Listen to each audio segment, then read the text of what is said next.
Okay, leaders, I want to talk about performance plans or performance improvement plans or corrective action plans, whatever you call it in your organization. But I'm talking about when you get that physical sheet of paper and you hand it to somebody and says, hey, here are the 3 things that you basically suck at. And if you don't improve these in the next 30 to 60 days, we're going to have to let you go.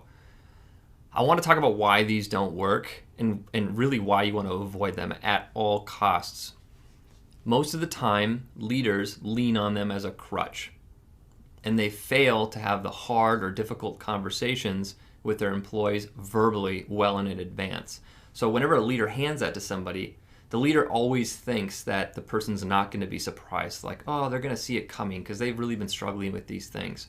No, they're not going to see it coming because you've never told them until you've given them this physical sheet of paper. And the problem with doing it on a piece of paper is, in a conversation, that's difficult enough for them to hear, but at least you're doing it human to human. It's not on record. It's not etched in stone. It's not going to the HR department. As soon as you transfer from verbal to paper, it takes it to a completely different stratosphere of the impact that it has on somebody.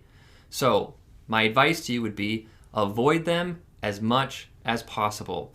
Do as much as you can verbally. And I understand that if you're in some big corporate company and you have to put stuff on paper, I totally get it. But you need to be giving people notice verbally way ahead of time so they have chances to fix stuff before you put it all down on paper. And the way you need to think about it as a leader is this.